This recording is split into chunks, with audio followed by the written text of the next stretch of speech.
Just alerting everyone, I'm putting a link to the slide deck of this presentation in the chat room. So you're welcome to put that on your own devices, as you will. And then we will post this in our school committee meeting materials tomorrow night when we update our school committee.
All right, since it is 6 o'clock, we're going to go ahead and call this meeting to order. For those of you who don't know me, my name is Erica Benedict. I am the chair of the finance committee for the town of Stowe.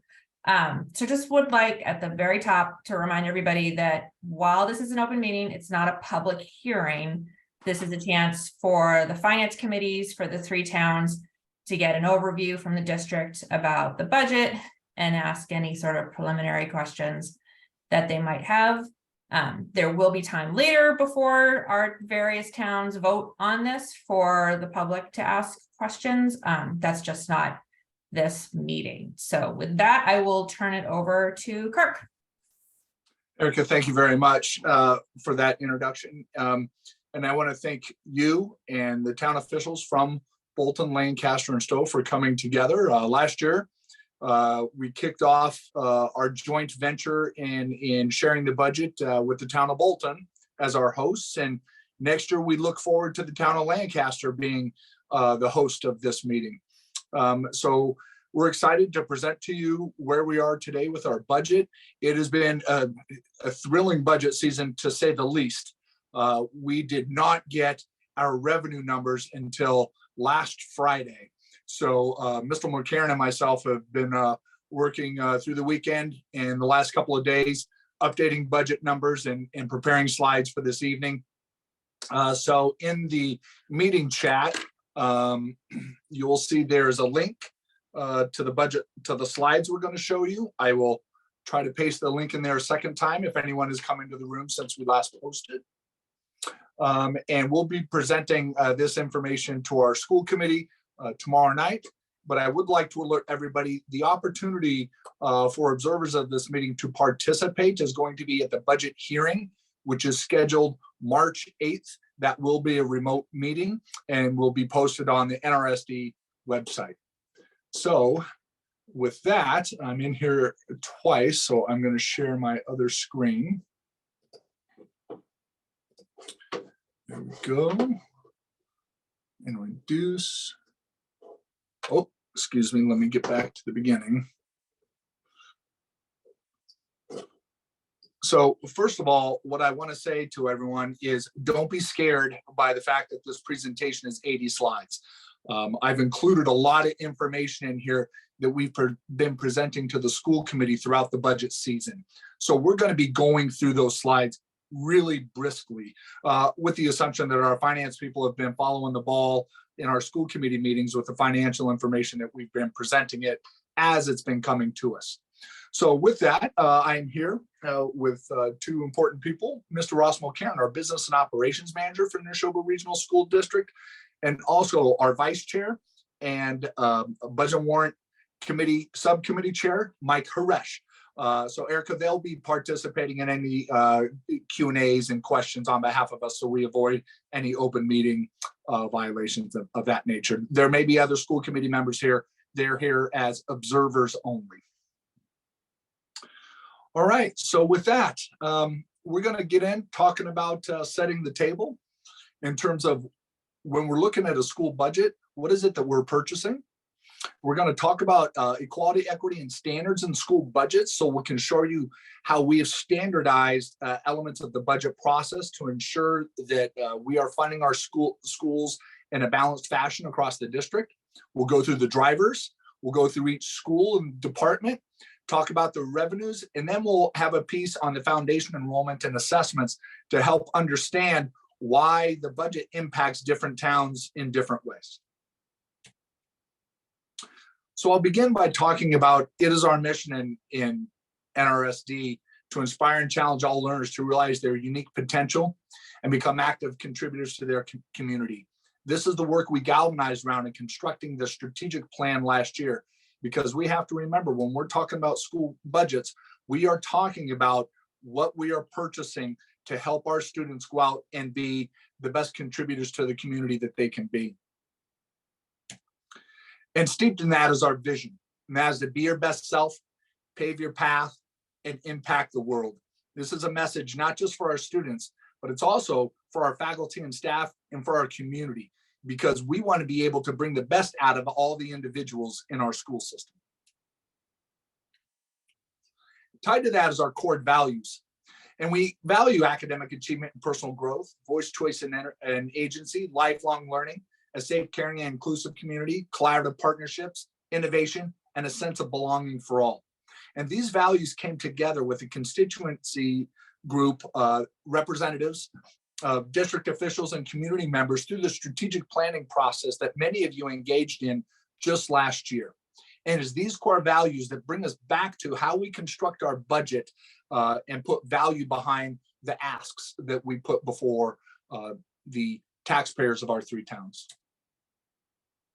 So if through effective communication systems and protocols with clearly aligned curricula, innovative practices, shared leadership, equitable opportunities for all students, and effective resource allocation, will inspire and challenge all learners to realize their unique potential in becoming active contributors to their community. And that's what a theory of action is. If this, then that. If we're able to do these things, this is what we should be able to expect of our students as they graduate from our school system. So to begin and looking at that, we think about what equality and equity looks like in staffing. And when we're thinking about equality, we went through all the school budgets, we went through all the school staffing lists, and through all the FTE, of which you're going to see tonight. And we set apart the standards in terms of administration, that we have one principal or / assistant principal for every 250 students. And when we think about this, I would like you to think about it per town and the high school. Guidance counselors following that same ratio, one dean per 800 students in each town, and standard class sizes not to exceed 24 students per classroom at the beginning of the school year or the semester, with an exception being kindergartens through grade 2 being 22 students per teacher in the classroom to start the beginning of the school year. These are standards that were established back in 2010 during school choice debate of when we would accept school choice students. So that's equality, how we make sure that we're staffing our buildings equally. But there's an equity piece that goes along with the demands and the complexities of the learners that are within that school. So there are students that require specialized programming, that need supports with IEPs and 504s. We have English learners, Title I students, and then we also have what are called multi-tiered systems of support, and that's targeted instruction for our students by our teachers. And so that may show some variances between school buildings because it's based on the complexity of the students that are facing their educators. So with those particular pieces in line, you'll also notice on the left, strategic objective 4.2 out of our Neshoba Regional School District strategic plans to articulate district priorities through the budget. And that's what we'll be doing tonight. So as we look on that green side of the slides, you will see the strategic initiatives out of the plan that are addressed in each of the moves for the various schools and departments.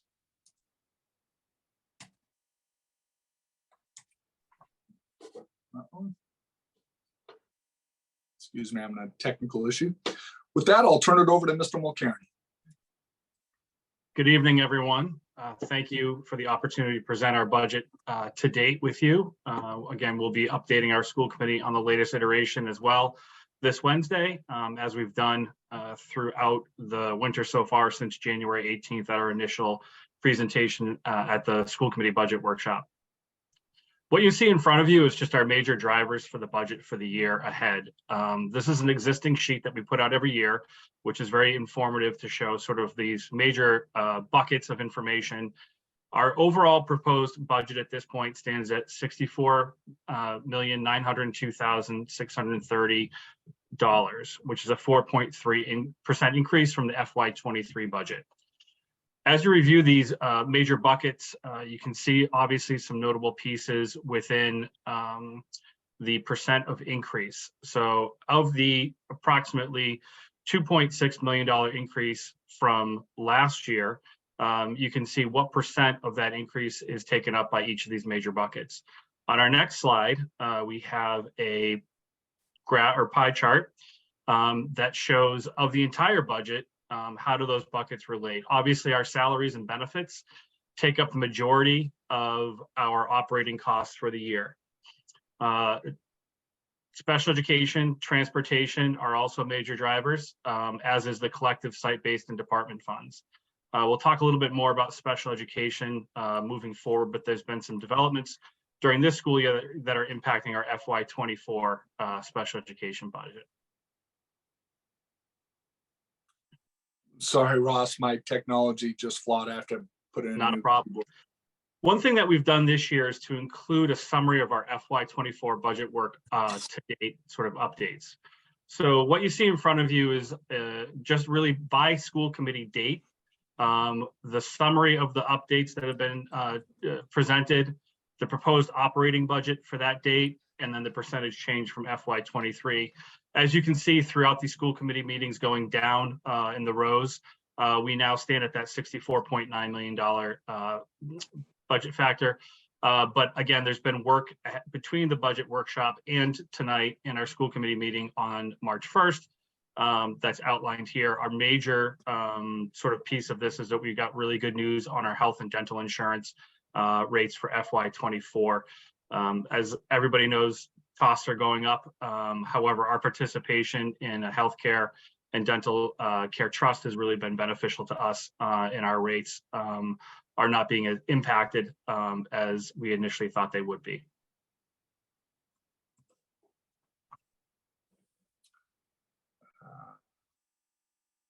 Sorry, Ross. That's okay. And then also to give a historical look at our voted budgets versus our proposed budget to date. So you can see how the budgets have changed over time, and you can see the voted increase over time. Obviously, that very last orange row is the proposed budget as of today with the 4.3% increase. But you can see what the other increases year to year relatively were historically going back to FY18 on this slide.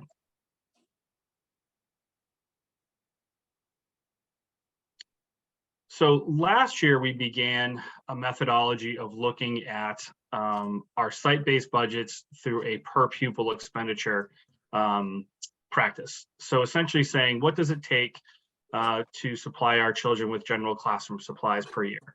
What does it take to provide instructional technology for our students per year?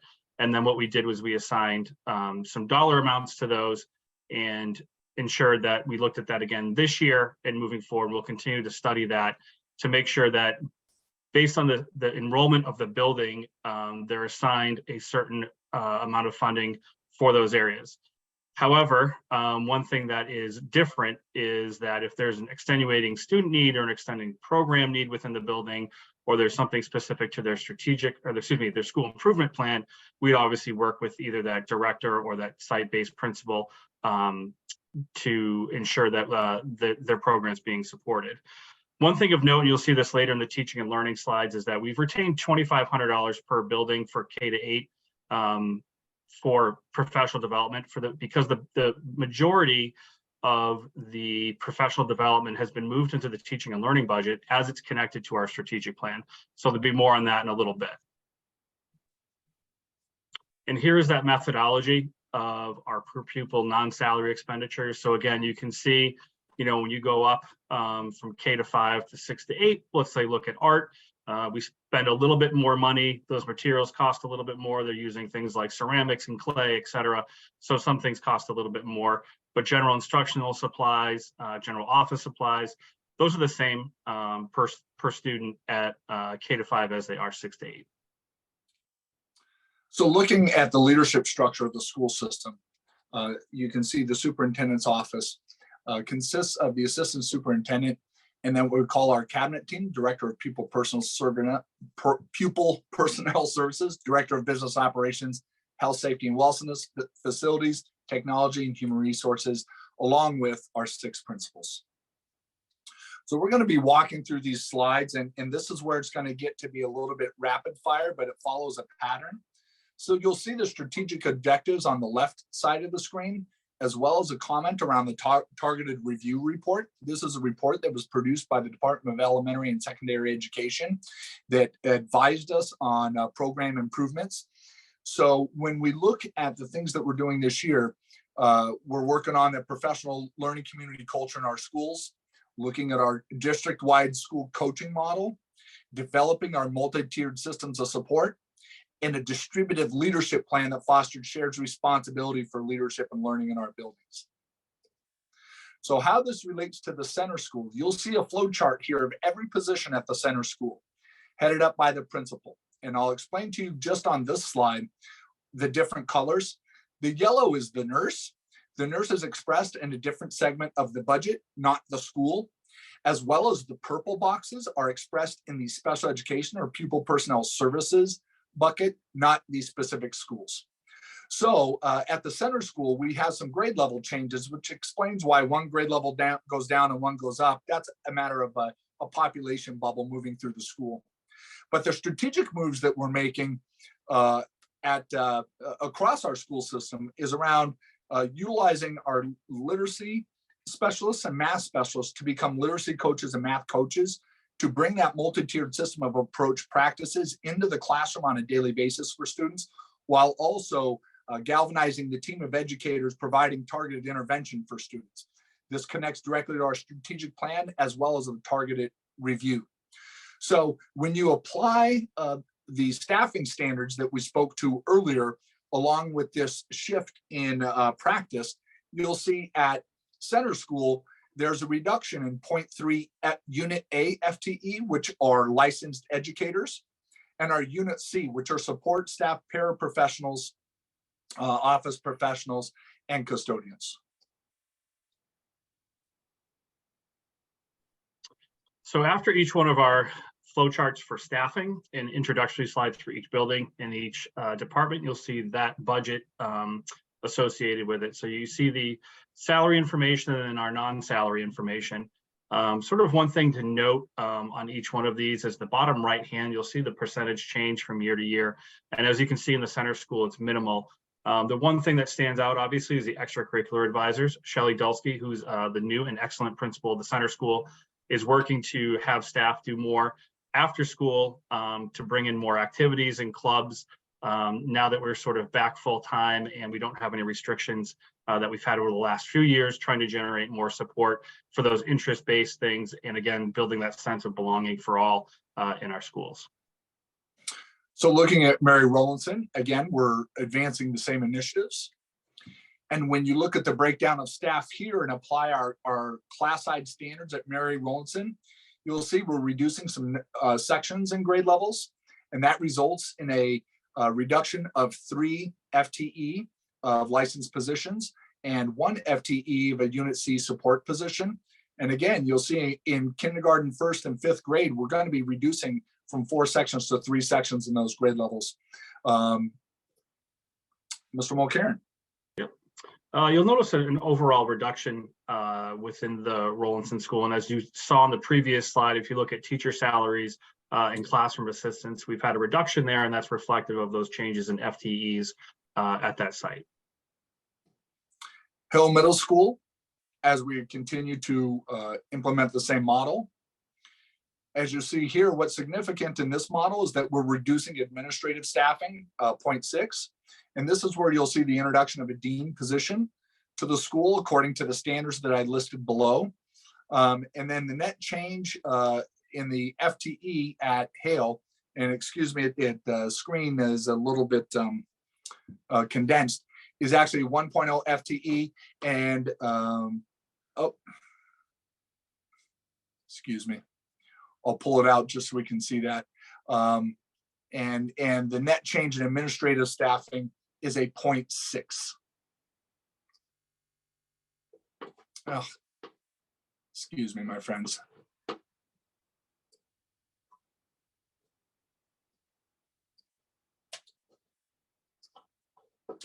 My technology is giving me a problem today. Okay. And I don't know why it's doing that.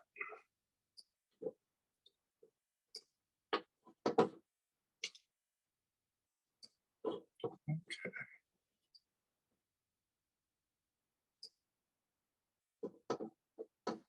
Okay, you should have that now. Excuse me. Ross, I don't know why it's going to No, I this think when you're trying to advance the slides, I think you're clicking on the flow chart that connects out to the actual document. Okay. Folks, if you'll just forgive me a minute, I need to reset. It'll be just one moment.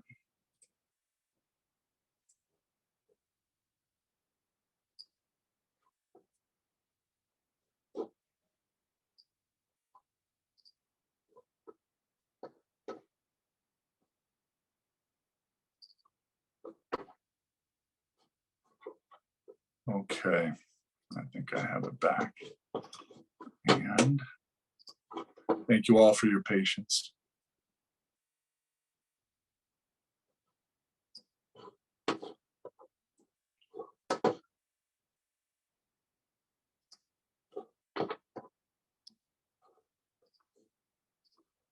Okay, I think we're good to go here. All right, so as we get into Luther Burbank School, again, we're hitting the similar initiatives. We're also integrating our social emotional learning best practices into daily instruction in student life. And I think that's an important one to point out for our middle schools, because that's where you do see the introduction of the dean position there. That is a point that came out of also the targeted review, that we need to put more supports into those schools to support the social and emotional needs of our students. So when you look at Luther Burbank, you can see a reduction in administration, 1.0 assistant principal with a 1.0 dean added to the school. But as we look at the FTE adjustments along our coaching model, this actually demonstrates an increase of 1.0 at Luther Burbank School in Unit A certified with a net change of 1.0 administration. And that shows you a good example of how there were some staffing inequity between our schools that we're balancing in our budget this year. Again, our site-based budget through Luther Burbank, and no significant changes except for the fact that you can see where we've now added that Burbank Dean line. It's still a Unit A position, as Superintendent Downing shared. However, we are separating that out within the site-based budgets to sort of point out in the buildings that there is a dean and the cost associated with that position. Moving on to Florence Sawyer, I won't repeat the things I've said about the other schools, other than to say when you apply those same standards at Florence Sawyer, there's no net change in Unit A certified educators. There's a reduction in 0.6 educators in Unit C, but I'll clarify that 0.6 is actually a reallocation to the special education department, as that employee is working with special education students. And again, Sawyer is one of those buildings where we haven't had any significant changes or asked beyond what was within the per pupil expenditures that we talked about several slides ago. And again, we've also called out the dean in that building as well as a separate line. As we work with Neshoba Regional High School on implementing these systems, we're also talking to the high school through the negotiations process of what our future leadership structure would look like. So at this time, we don't have any net changes in the high school. But what you will see is that there is an addition, the dean is being brought into the fold of the budget, but there's a reduction of the guidance counselor. That guidance counselor has been moved, a position will be moved over to Florence Sawyer to balance out our guidance staffing according to the 250 to 1 student ratio that I explained earlier. And relative to the high school, obviously, we've called out the dean again here. And the reason why that's significant is last year and this year, the dean position was being paid out of ESSER funding and is now being moved into the operational budget to meet the needs of students in the building. So the dean position is an interesting one. It's a quasi-administrative position while it is front-facing to students and is a licensed certified position that is the same type of category as our teachers. We decided we were going to tease that out specifically so that you can view, understand what that looks like. Now, moving into the teaching and learning department, as Mr. Mulcairn discussed earlier, we are lifting the strategic initiatives in terms of an equity audit, looking at curriculum development and support as part of our regular review cycle. And then looking at high quality science curriculum, as well as our Bridges to Mathematics program as major textbook adoptions. So the professional development costs cited here correlate to these elements within the strategic plan that you can read for yourself. And Mr. Mulcairn explained that many of those dollars were lifted out of school-based budgets into the district-wide budget to leverage those specific initiatives, strategic objectives. So as we look at instructional software, we have a need to address that for our multi-tiered systems of support, skill development, and safety usage. It is a reduction from last year. And then we also address our professional memberships. So the increase in staffing for this department is currently we have 2.6 FTE in the department outside of the assistant superintendent. We would use 0.4 of that administrative staffing to bring in an innovation and digital learning curriculum director to lead those important initiatives in digital learning and innovation in the classroom. So as Superintendent Down and Sheridan, we talked about a little bit before, you see the professional development line going up. And again, as we moved and allocated money from professional development in the buildings, that increased that line. And again, that's to ensure that everyone is rowing in the same direction under our strategic plan moving forward for the next couple of years. The teaching and learning department also manages the entitled grants, noted as Title I through IV. We actually don't know what these grants are allotted to us until July. We get our numbers at mid to late July each year, but we've cited them here so you can see the programs for which they are earmarked. Title I is specifically earmarked for staffing to those services. Title II is around supporting professional effectiveness.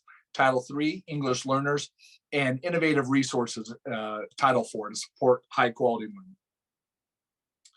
Moving into personnel services. These are the elements that are dependent upon the needs of our students in regards to their IEPs.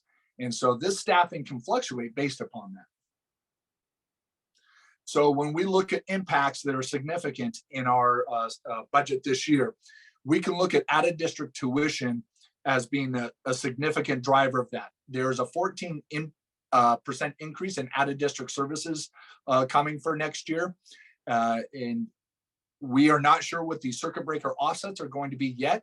The number that you see here does apply the circuit breaker offsets to our current knowledge. And that increase is due to both the 14% and additional students that have moved into our school district that have intensive needs that require outplacements for which we need to ensure that we're paying for that education. And that also results in an increase of transportation. So you can see those costs there total up almost $850,000 over last year.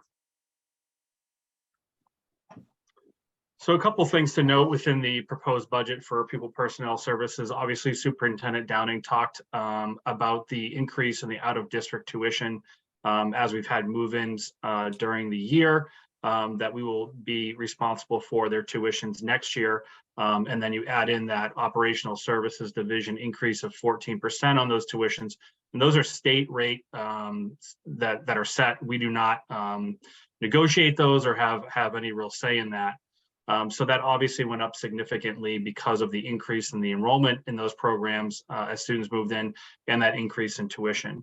One other thing we've done this year, we've separated out preschool. We do run an integrated preschool program in the past. Those salaries were included within the teacher salaries for the special education budget. We've separated those out within this account, so you see a separate line there. Another thing I'd want to note is just some of the supplies and equipment, like we've done in other budgets, to be diligent if we've just level set those for this year. So you'll see some 0% increases within the pupil personnel services budget. Okay, moving on to technology. We're going to be moving forward with a couple of pieces. One is our safety system, and then the communication structure. So we are going to be moving off of our current website platform and moving into a new platform next year. That is going to be a level walkover. And then an additional cost next year is going to be the Raptor system implementation. This is a security system. So when visitors come into our schools and they have their ID scanned, we're able to assess quickly if they register in various database systems as being a danger to the school. So the technology is being recognized in the technology budget. The professional development is going to be coming out of the health, wellness, and safety budget. There is no change in staffing in that department. And I think I stole your thunder on this slide there, Mr. Mulcahy. No, that's quite all right. Yeah, again, a lot of level set information here. One thing to note is that the computer hardware was higher before. However, working with our E-rate consultant, we feel confident about an offset of about $60,000. So that's now reflected in the budget. So you'll see that actually is going down compared to last year. That's because we've built in the offset for our E-rate, which we do get reimbursement on certain services and things that we purchase through technology. We work with a consultant to get the most out of that rebate. Moving into health and safety, again, here's the piece around the Raptor system, as well as ALICE training. These are the safety protocols for dangerous events in our schools. The change in staffing in that department is that we are reduced one nurse next year.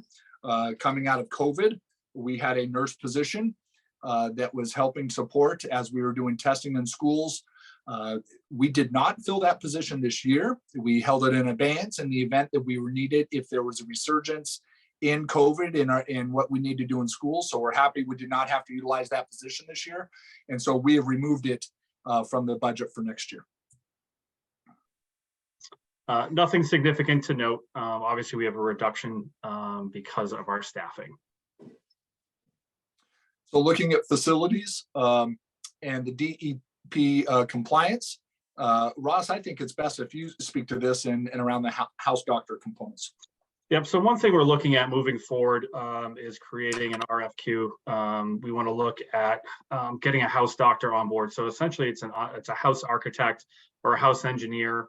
And what we're going to be doing is going out to bid for that and seeing what the responses are. Because what we really need is someone who's going to do not only a facilities study for us, but to be able to help us plan projects and be sort of as strategic and fiscally responsible as we possibly can as we're working to look at our buildings and create capital plans for the towns. We think we can do a better job through that system versus how we're doing it right now, which is sort of as things age, we take a look at them and try to replace. However, we think we just need to be more strategic and just more fiscally responsible so that we're not spinning our wheels and we're actually taking care of what needs to be taken care of in a strategic manner. You can see also in this department, we were able to balance out some staffing and reduce our custodian FTE in the town of Bolton. So one thing I'd like to note is our utilities costs are obviously significant as they are for households and businesses, and I'm sure the towns as well. So in the blue table above is essentially our heating oil budget for this year, and because of market costs, we're paying $4.49 a gallon this year. So if we use 115,000 gallons, we're going to be coming out at about $516,000, which is over budget from what was voted for this budget. Down in the yellow boxes, what this reflects is a collective bid participation process, which we've engaged in this year. And really, we feel like this is going to be the way we go for the future. So we've participated in a collective bid. So we're estimating about 110,000 gallons. We thought we were going to have to spend down that entire 115,000 gallons because we're in a warm winter. We're not using as much to date. However, we're not going to be able to necessarily use that up, which is a good thing for this budget, but it does mean that we'll probably be about 110,000 gallons next year. So the important thing to note is we've now received our bid back as part of that collective, and we're at $3.04 a gallon, which is much more obviously where we want to be. And again, we're part of over $1 million gallon bid now instead of bidding out about 100,000 on our own. So obviously the savings there is significant, and we're going to be just over $330,000 based on our projected use and our per gallon cost next year. This is a good place to point out where Mr. Mulcairn and Mr. Frieswick, head of our facilities, are really looking at collaborative efforts to help us with our pricing. And this is a good example of that. So within the facilities budget, obviously this is a little bit different than the site-based because this is so sort of subject to utility costs. Our scheduled maintenance projects, we tried to keep that within reason and have actually reduced that this year moving forward into FY24. Inspections and DEP compliance continues to go up as we have to do more inspections. Certainly folks in Stowe know about PFAS and the impact that has on the number of inspections we have to do and what we need to do to ensure that our water is within the limits there. Again, a lot of significant increases due to the cost of utilities. That's even reflected within our snow removal. Obviously, as a cost of gas, whether it's regular gas or it's diesel, that's obviously going up for those contractors, and then therefore our contracts go up on snow removal. You'll also see the reflection of a reduction in salaries.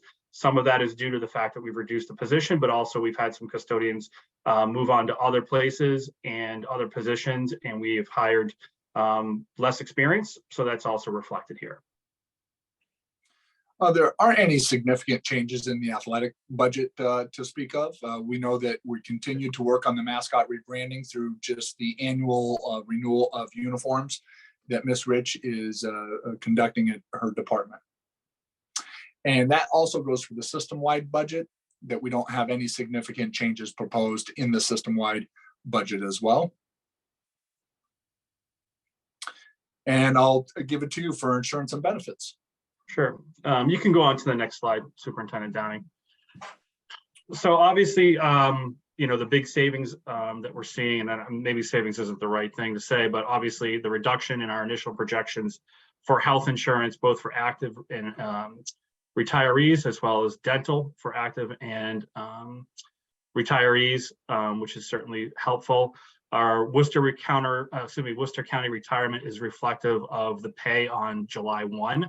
So we get not necessarily a reduction, but we do not incur as much of an increase if we pay on July 1, which this is reflective of. So our sort of left unresolved budget factors are, we are currently in negotiations with Unit A, and then we'll be in with Unit C contracts as those expire at the end of this school year. School choice assessments are still not in, and I reached out to Rob Hanna from DESE today to get an understanding of when we're going to get those. There's projections in there based on number of students that we have out at school choice. As many people, and I think probably all people in this meeting know, that our district does not participate in school choice any longer. And I think we'll have about 5 or 6 students that are still tuitioned in from other districts this year, or excuse me, next year. But that is set to expire as the district is no longer school choice. So as Superintendent Downing spoke to at each one of those site slides, we've had a reduction in personnel FTEs, and that's not a reduction in people per se, it's just a reduction in those positions. So this is not people losing their jobs per se. This is just us being efficient with our positions. And if we're not in need of it due to enrollment or some other factor, we are not budgeting it for next year.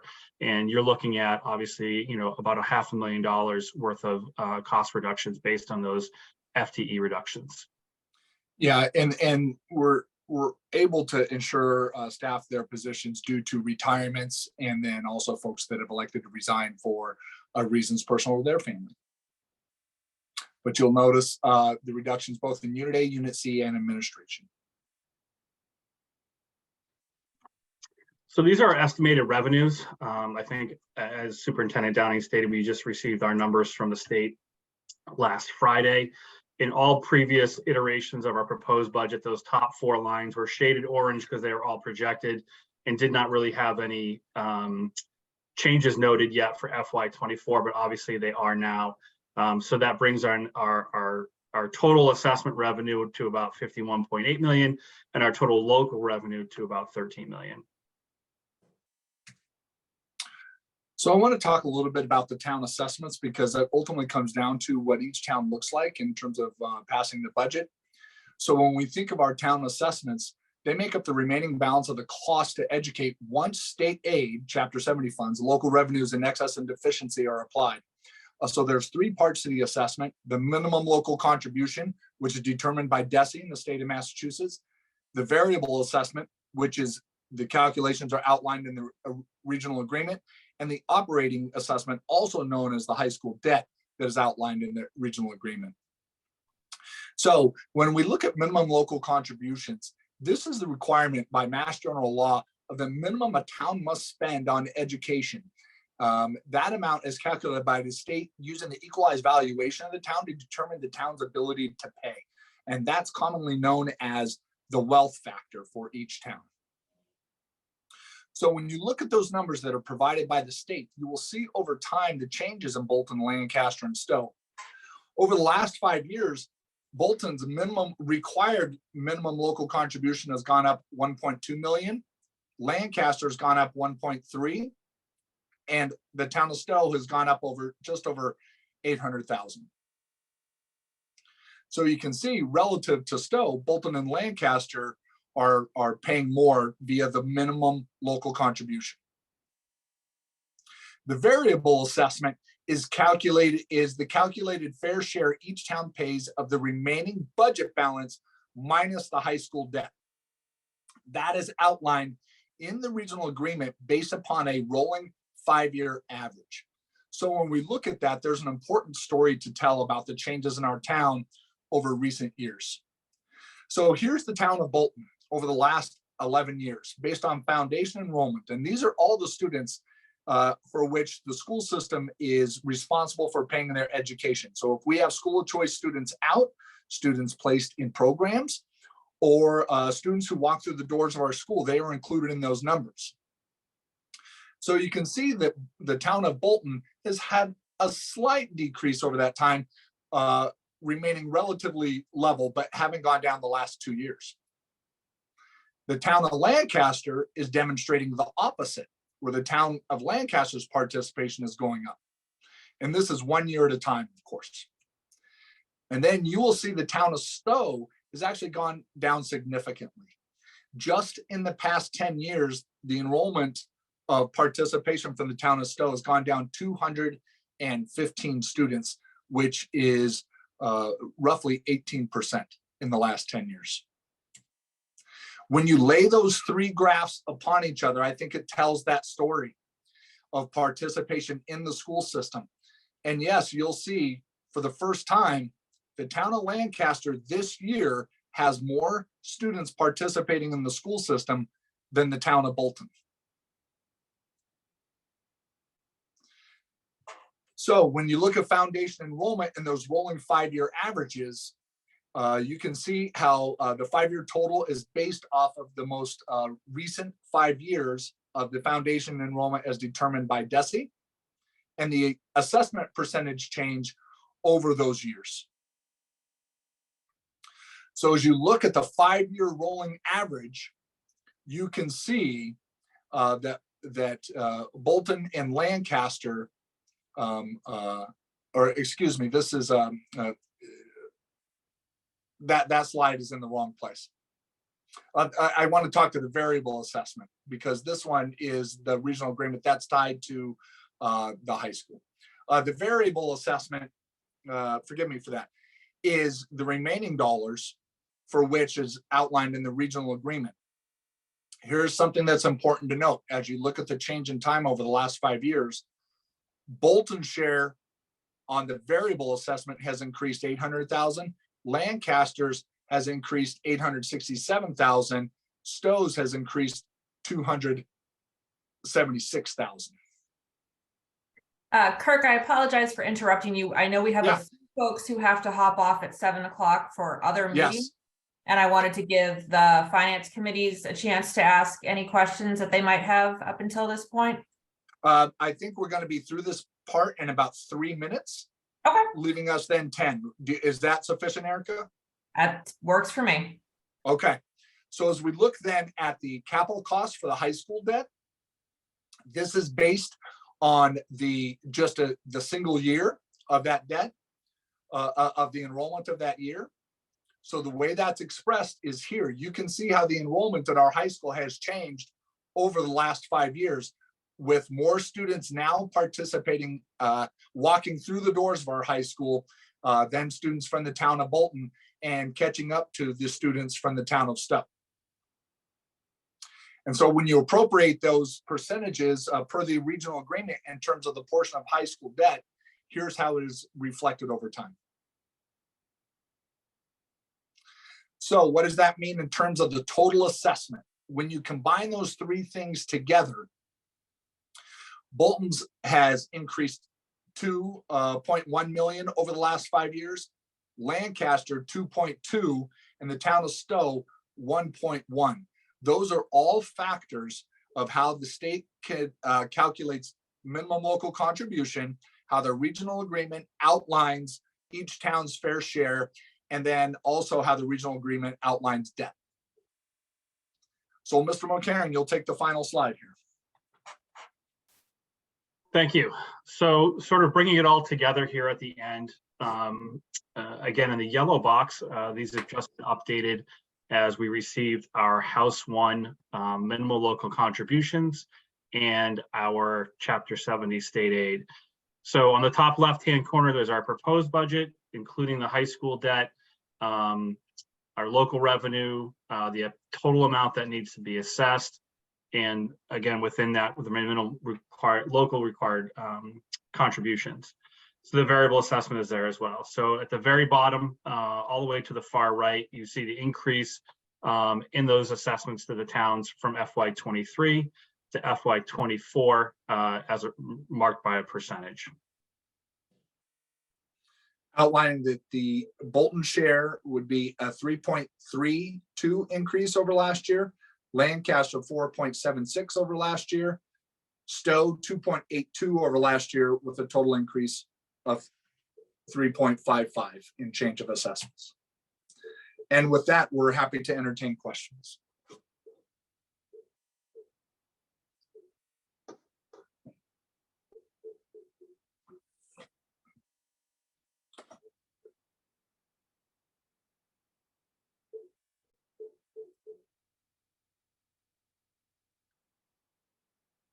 Okay, great. Thanks, Erica.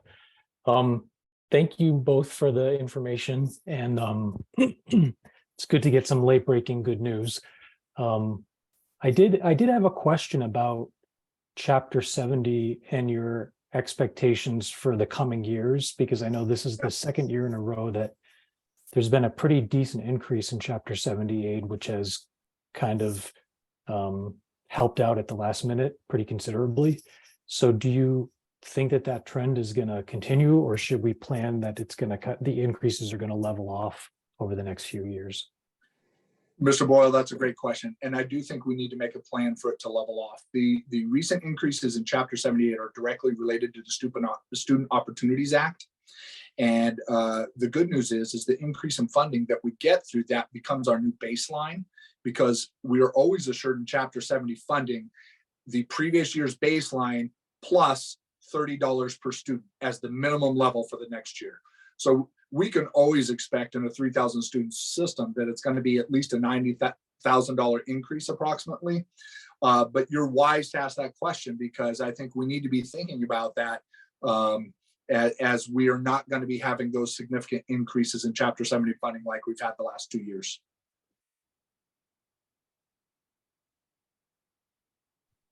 Kirk, how confident are you that these numbers are not going to go up? I know that you guys are still in negotiations with the teacher salaries.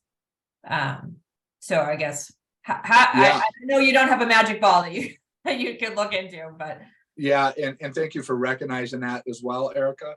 The fact of the matter is we're bound by the regional agreement to put forward a budget, and we're going to be doing that on March 15th. March 8th will be the hearing, chance for the public to comment on the budget, and our school committee will vote on the 15th. That will be the budget we bring forward.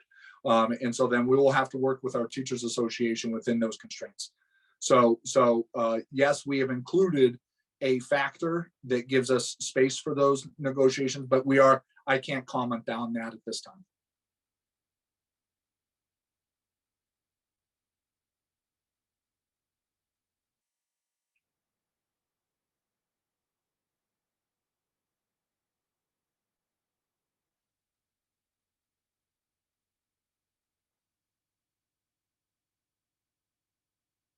Okay.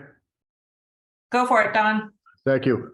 Just a quick question. Having read the current version of the draft regional agreement and how projects between the value of $5,000 and $9,999 will be proposed to be approached, will there be a project list available for each of the towns so we can see, since it's part of the assessment, what the proposed projects are for each town?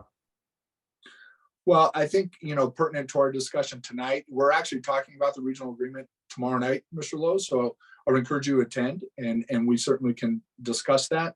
But yes, we want to make sure that we have good project lists. We want our towns to be able to plan accordingly. That's part of the reason, Mr. Lowe, why we're looking at the house doctor to help us with that, so that we can really be strong in our forecasting of what those impacts would be. We want to be good partners that way. No, I appreciate that. So I guess what I should have asked is, if that is in the final version, we'll see plans, and your answer is yes, we will. So thank you for that.